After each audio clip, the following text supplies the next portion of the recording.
Today, we will talk about XDC and XDC 2.0, XLM and the Stellar Consensus Protocol, and XRP and its consensus protocol, and how XDC 2.0 brings XDC closer to broader institutional adoption. Because in my own interpretation and opinion, it appears as if XDC is primarily designed for private settlement. Here is an overview of all of its institutional ties. But also leveraging our partners. So we have Securitize in the US, as I mentioned. We've got Archax, we've got SBI, we've got our market makers. They have some of the best clients in the world. We need to get XDC engaged with them as much as anything. The XDC 2.0 upgrade introduced forensic monitoring because of its Byzantine fault-tolerant consensus, which is comparable to the Stellar Consensus Protocol and the Ripple Consensus Protocol too. The introduction of subnets is interesting because that could be a way for each of these institutions to create their own network directly inside of the XDC network itself in order to facilitate a public and private chain. And hybrid chains are the key to broader institutional adoption.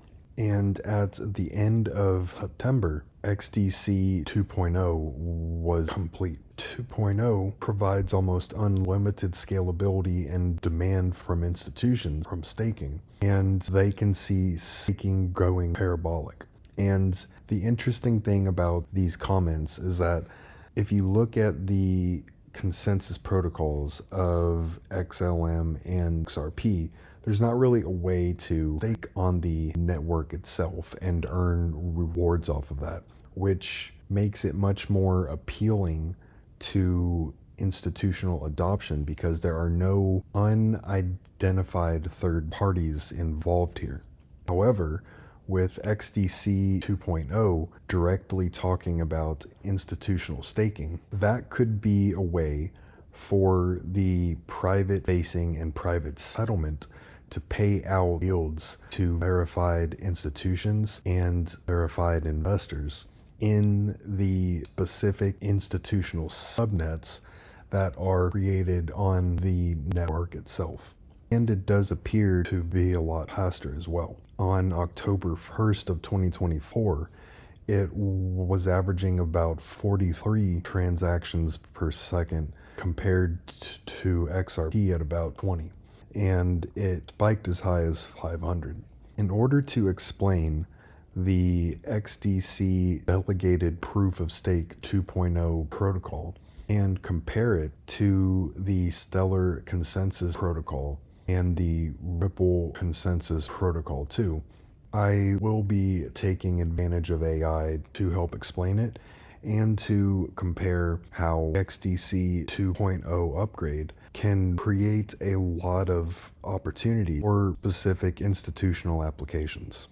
This upgrade is changing blockchain accountability. Yeah. Especially how it connects to consensus models that you might know, like SCP and RCS. Right. We've got some research papers that you shared with us, and I have to say, they've got some really interesting insights. We're going to unpack all of this to see just how XDPOS 2.0 is pushing the boundaries when it comes to blockchain security. Okay, sounds good. Are you ready? I am. Let's explore. Okay. So I'm really fascinated by this idea of what you might call blockchain accountability. Yeah. It's like, it's not just about how to prevent problems, but it's more about if something does happen. Right. Like, how do you know exactly what happened and who was actually involved, especially if an institution wants to adopt blockchain technology? Yeah, this is a really interesting development for institutions who are looking into this right now. Okay, so before we get into the details, the papers you sent, they talk about this, evolution of blockchain tech. So it starts with Bitcoin's proof of work. Yeah. Which, as you know, uses a lot of energy. A lot of energy, yeah. And then we move on to Ethereum with its programmable smart contracts. Right. And then to proof of stake systems. Exactly. So what's pushing us toward XDPOS 2.0? What makes it different? Well, I think that each generation, each iteration of blockchain technology it addresses some of the limitations of the one that came before it, you know? And XDPoS 2.0, it's really no different. Yeah. It's tackling this need for really solid security and performance that's incredibly fast. Yeah. And this is super important for institutions, Right. especially the big ones, Yeah. especially in finance. Okay. Think about it. Yeah. They're handling so many transactions every day Right. that they have to have speed And security. and security. Those are the two things that they really need. That makes a lot of sense. Now, the research that I read also mentions that XDPoS 2.0 is using hot stuff, Yes. which is a Byzantine fault-tolerant protocol. Exactly. And that's a big deal. Now, did Facebook's DM project use that too? They did. Okay. Hot stuff is a big deal because it guarantees what's called deterministic security. So what does that mean for me, though? Well, for you, it means no forking. Okay. Forking, that's when the blockchain splits Wow. into two conflicting versions. Oh. And that can be a real nightmare for everyone involved. Yeah. Imagine if there were two different versions of your bank account. I don't even want to think about that. It would be chaos. Yeah. Hot stuff eliminates that risk. Okay, so it sounds like it's like this Yeah. super reliable Yes. and secure foundation For for it. the whole blockchain. Yes. Now, I also read about master nodes. Right. Where do those fit in? Yeah, the papers mention those as like a key part of XDPoS 2.0. Uh-huh. Imagine masternodes as a carefully chosen group of validators. Okay. These are the VIPs Okay. of the blockchain. All right. They're responsible for making sure that transactions are finalized quickly and accurately. Got it. So think of them like a very select committee Yeah. who work together to keep everything running like a well-oiled machine. Okay. And thanks to hot stuff, Yes. they can achieve really fast finality times. How fast are we talking? We're talking 6 seconds. 6 seconds. 6 seconds. That's incredible. That's faster than most traditional payment systems. That's amazing. That's why institutions are looking at this. That makes a lot of sense. Yeah. But how does all of this tie back into the accountability we talked about before? Okay, so this is where it gets really interesting. Okay. XDPoS 2.0 introduces something called forensic monitoring. Okay. And it's basically a detective built right in Oh, wow. that can spot and identify any kind of malicious activity Okay. by the master nodes. Wait, so you're saying that the blockchain actually acts like a courtroom? That's a great way to think about it. Wow. XDPoS 2.0 keeps really careful logs of any violations. Okay. So, for example, a safety violation would be something like Yeah. a master node Uh-huh. tries to create a fork. Oh, well, like the split we talked about before. Exactly. And a liveness violation would be like a master node that's intentionally slowing down the network. Yeah, okay. And this forensic monitoring system. Got it. It can spot both. So if a master node tries to do something sneaky, Yeah. this system flags it. It flags it. And the evidence is all on the blockchain. That's right there. Wow. That's incredible. It's like having this tamper-proof record of everything that happens. Okay, so that's what sets this apart. It is. And why institutions like it so much. They do. That makes sense. They really like that transparency. Yeah, of course. Yeah. They need to know what's happening. Yeah, and they need to know that that information is correct. Okay, so how does this forensic monitoring even work? Well, think of it as a three-part system. Okay. First, you have forensic storage, Uh-huh. and that's kind of like a secure vault Right. storing this immutable record of all the blockchain activity. Okay. Then you have the detector, Yeah. which is constantly analyzing all of this data, looking for anything that's suspicious. Right. And then finally, you've got a penalty mechanism Okay. that's ready to take action against any bad actors Got it. that the detector discovers. So it's almost like having Yes, a security camera, a detective, and then a judge, all built into one. You got it. That's amazing. That's pretty impressive, right? Now, we've talked a lot about XDPoS 2.0, Yeah. but you also mentioned some other consensus models, Right. like SCP and RCS. Yeah. How do they fit in? Yeah.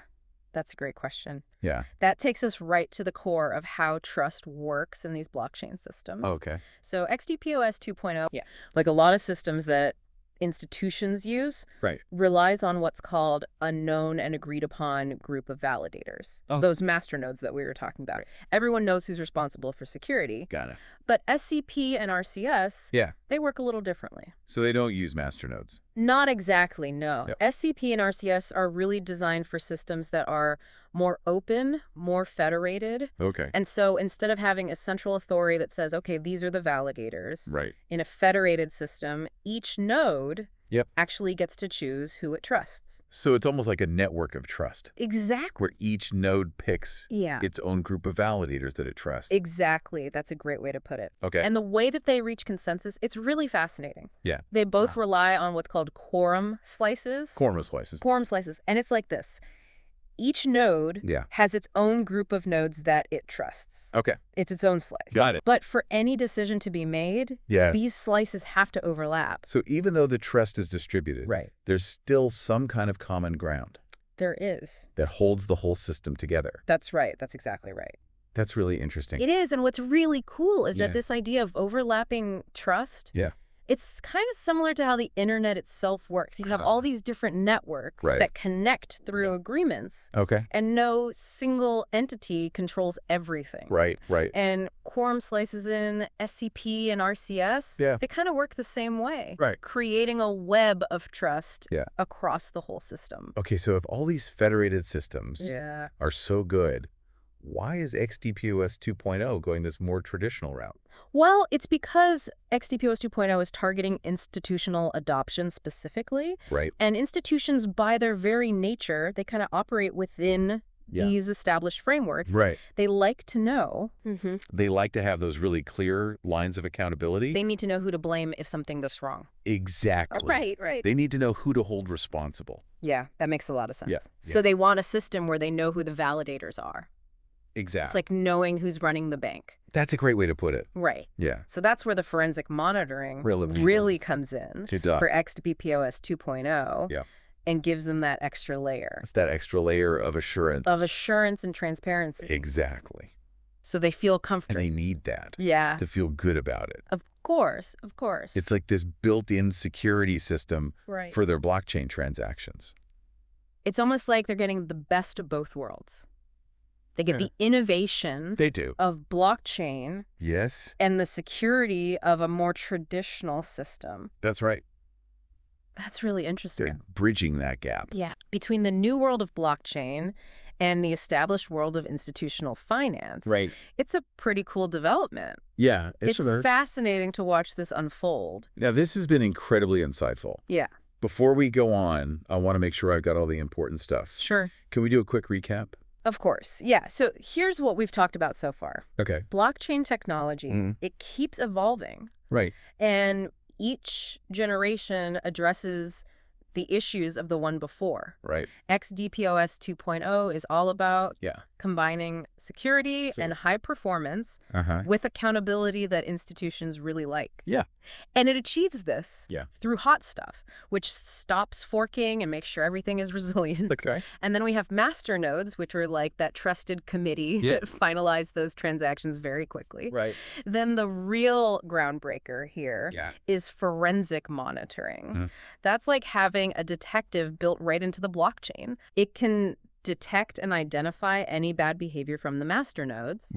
And then you have other models like SCP and RCS. Those are designed for more open federated systems where trust is more spread out. But XDPoS 2.0, it focuses on a known set of validators to cater to institutions and what they need. Okay, perfect. Is that a good summary? That's a great summary. Okay.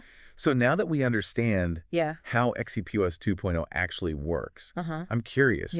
What does this mean for the future of blockchain? Especially in things like trade finance. That's a good question. Where do we go from here? Well, let's take a look at some of the challenges that the trade finance industry is facing today. And then we can see how XDPoS 2.0 might be able to offer some solutions. All right, that sounds good. This is where things get really interesting. Okay. The trade finance system that we use today, it relies so much on paperwork. Multiple people in the middle and checking things by hand at every step. And it's just, it's slow. It is. It's expensive. And it's prone to errors, let's face it. You're telling me. I was reading about how trade finance is this prime target for financial crimes. It is. Because of all this. It's like the system is just ready to be disrupted. Absolutely. It's just begging for it. So how does blockchain technology, specifically XDPoS 2.0, with its focus on accountability, how does it help? Well, imagine a system where all of the documents, the contracts, all the transactions, they're all recorded on this secure ledger. Okay. That's transparent, and that can't be tampered with. Right. That's the power of blockchain. Right. And XDPoS 2.0, it takes that a step further with all those speed and security features that we talked about, which makes it even better for trade finance. I see how that could streamline things. Yeah. And get rid of some of those intermediaries. Right. Cut out the middleman. And reduce costs. Yeah. But what about fraud? Uh-huh. Doesn't moving to a digital system make it potentially more vulnerable? Well, we've seen it in other industries. That's where the forensic monitoring that we talked about, that's where that really comes in. That's what XDPoS 2.0 is all about. It's like having a 247 security system that's watching all your trade finance transactions, ready to detect and flag anything suspicious. Right, in real time. In real time, that's it. So if someone tries to slip in a fake document or mess with a transaction, this system catches it red-handed. Red-handed, exactly. Wow. And the best part is because that evidence is protected on the blockchain, you can't argue with it. Okay. It's irrefutable. Got it. And you can use that to hold those guilty parties accountable. Right. To make the whole system more trustworthy. Right, more secure. And more secure, that's right. That sounds like a really big step forward for trade finance. It is. But how do you even integrate this technology into what we already have? That's the big question. It seems like a huge change. Yeah, you have to remember. Yeah. Blockchain's not about just replacing everything at once. Right, right. It's a tool. Yeah. And you have to use it carefully to solve specific problems and face specific challenges. So you're not saying that we get rid of the whole trade finance system and start over with blockchain? That wouldn't make any sense. Okay. It's about finding the areas where blockchain can be really valuable and slowly putting it into the systems that we have now. It's evolution. It is. Not revolution. Not revolution, exactly. So can you give us some examples of how that might work? Yeah. One area that I think has a lot of potential is financing for small and medium businesses or SMEs. Right. They often have trouble getting affordable trade finance because the traditional methods, they're just too expensive and too complicated for those smaller transactions. It's not really profitable for banks. No, it's not. Handle the smaller stuff, right? That's right. Okay. But a system that's based on blockchain can really cut those costs, which would make it possible for banks to finance those SME trade activities. Okay. And this could open up so many economic opportunities, especially in developing countries. That would be incredible. It would. It would be huge. A boost for global trade and economic development. Yeah. What else could benefit from XDPoS 2.0? Another good use case is supply chain management. Okay. Imagine if you could track goods as they move through the supply chain from the factory to the customer. Right, to you. All on a transparent, secure blockchain. That sounds like a huge win for transparency. It is. I mean, would that help with... It would. Like counterfeiting and fraud? Absolutely. Okay. You would have a real-time record. Right. You couldn't tamper with of where every item is and has been. So it could streamline the whole process. It would. Right. Yeah, and automate all those manual steps. That we have now. That we're using now, Okay, so I see the potential here. Good. But let's be realistic. Okay. Are there any challenges or roadblocks that we need to overcome? We do. Before we see XDPoS 2.0 being used everywhere in trade finance. Right. What are the things that might slow us down? Well, every new technology has challenges. Yeah, that's true. One of the big wins here is uncertainty about regulations. Okay. Governments all over the world are still trying to figure out how to regulate blockchain. Okay. And that makes institutions a little hesitant, of course, to jump in with both feet. So until there are clear laws. Yeah, until those laws are in place. Yeah. A lot of institutions are going to be... They're going to be reluctant. Reluctant to really commit. Yeah, that makes a lot of sense. Yeah. What else are we facing? Another hurdle is interoperability. Interoperability. Yeah, right now, there are a lot of different blockchain platforms. Yeah, there are. That are being developed. Right. And they don't always work together very well. So, like, if one bank is using one platform and another bank's using another one, things get messy. It gets complicated, yeah. Right. If we want blockchain to really change trade finance, we need these different platforms to be able to talk to each other. Yeah, that makes sense. It's like trying to build a global trade network where everyone's speaking different languages. Right. It's just not going to be very efficient. Okay, that's a great analogy. I like that one. So it seems like we have a lot of work to do. We do. Before we have a trade finance system. We do. We have a lot of work to do. That runs entirely on blockchain. Right. But the potential is huge. Yeah, yeah. And if we keep developing and collaborating, I think blockchain, especially with innovations like XDPoS 2.0, really can transform global trade. Okay. How we do it. This has been a really eye-opening conversation. Yeah, it has. But before we wrap up, okay, I want to go back to something the research papers mentioned. Sure. This contrast between the early adoption of Bitcoin and what institutions need now that XDPoS 2.0 is targeting. Right. It seems like a bit of a clash. That's a good point, yeah. Yeah. Bitcoin, especially in the early days, it was championed by people who wanted a financial system that wasn't controlled by the government or traditional institutions. The cypherpunk ideal. That's right. Right. Yeah. A system built on trustless technology. Exactly. But if we want blockchain to really reach its full potential and be adopted widely, it needs to find a way to work with those very institutions that it was supposed to disrupt. It's kind of ironic, isn't it? Yeah, it is. Yeah. So that's what XDPoS 2.0 is trying to do. That's what it's doing. Trying to find that balance between the ideals of decentralization and the practical needs of institutions. I think so. Trying to bridge that gap. It is. It is. Almost like a reconciliation. It is. Yeah, that's a good way to put it. Right.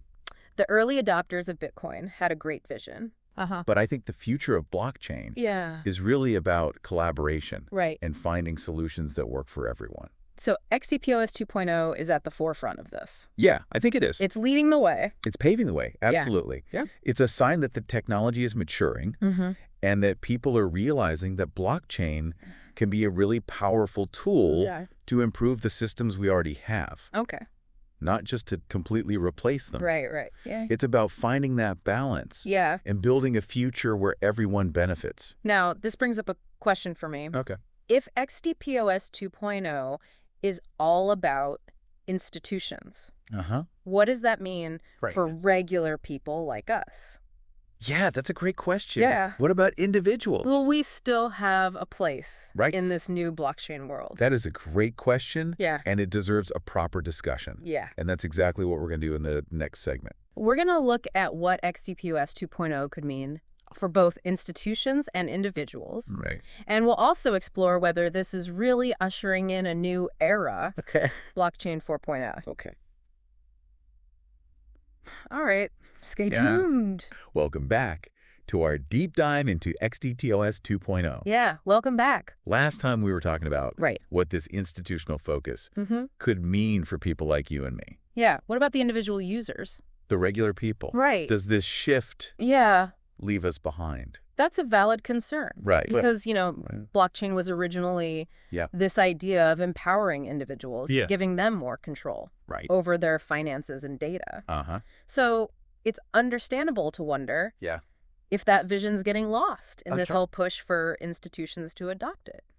Are we sacrificing individual empowerment for institutional efficiency? Yeah, that's the question, isn't it? Where do we fit in this new world? Well, I don't think it has to be one or the other. Okay, so even though XDPoS 2.0 is designed for institutions, it's possible that the benefits could trickle down to individuals too. It's like a ripple effect. I'm listening. How would that work? Okay, let's think back to our discussion about financial inclusion. Remember how we said XDPoS 2.0 could make it easier and cheaper for banks to finance those small and medium businesses? Those SME trade activities? Exactly. Well, if businesses have, especially in developing countries, better access to capital, it could lead to more jobs and economic growth, which would ultimately help individuals and communities. Okay, so more opportunities for businesses mean more opportunities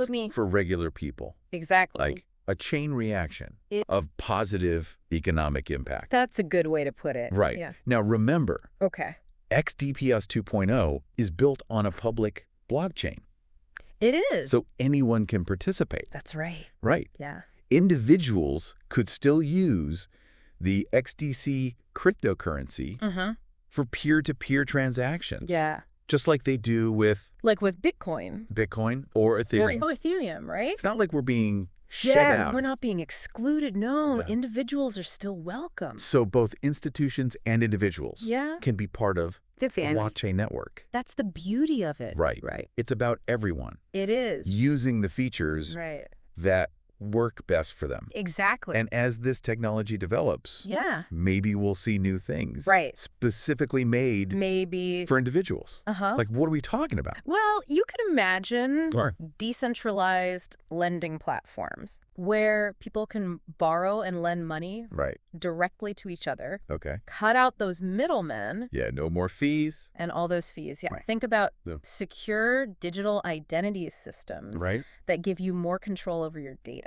Wow. So many possibilities. Those are some really interesting possibilities. Yeah, it's exciting. So even though it's focused on institutions, XDPoS 2.0 could still empower individuals. Yeah, I think so. It's about giving everyone more access and opportunity. Exactly. This brings us back to blockchain 4.0. Is XDPoS 2.0 really the big change that marks this new era? The defining feature. Are we at a turning point? It's definitely a strong possibility. The focus on accountability, the forensic monitoring, and how it's geared towards institutions. All of that points to a big change in how we think about and use blockchain. Okay, but is it enough to say it's a whole new era? Right. Is it enough to call it blockchain 4.0? Yeah. I mean, maybe. Yeah. Or maybe it's just one piece of the puzzle. Right. You know, we're still early in blockchain development. There are so many other innovations happening. It's hard to say what the future holds. Yeah, it is an exciting time. It's a very exciting time. Right. So maybe blockchain 4.0 isn't a single thing. Maybe it's not. But more of a process. Right. That's always evolving. It's a journey, not a destination. It's an unfolding story. It is. And XDPoS 2.0 is a big milestone on that journey. Okay. Yeah. This has been a really incredible deep dive. It has been. Into XDPoS 2.0. Yeah. And what it all means. I've learned a lot. Me too. It's amazing how this technology just keeps changing. I know. It's constantly pushing the boundaries. It is. Of what we thought was possible. It really is. It's been great talking about this with you. It's been a pleasure. The main thing I'm taking away from this is that blockchain is developing so quickly. Yeah, it is. It's important to be informed. Yeah, absolutely. And keep up with all these changes. You can stay engaged. Who knows what's coming next? Right. Who knows? And remember, this is just a glimpse into XDPoS 2.0. There's so much more out there. There's a whole world of information out there. Yeah, there is. Keep learning. Asking questions. Keep asking questions. Keep diving deeper. We'll keep diving deeper. Into this incredible technology. It's a fascinating technology. The move towards accountability in blockchain is definitely something to watch. It is. And as these systems become more and more a part of our lives. Right, integrated into our everyday life. Exactly. It raises a big question. Okay. Will forensic tools, like the ones we talked about today, become the standard? Will we just expect them? Will they just be the norm? To be there. On every blockchain platform. It's something to think about. That's our deep dive for today. That's it for today. We hope you learned a lot. I hope so. About XDPoS 2.0. It's a fascinating topic. And what it means for the future. Yeah, there are a lot of implications. Stay curious. Keep learning. Keep exploring. Keep exploring the world of blockchain. It's a world full of possibilities. You never know what you'll discover. You never know.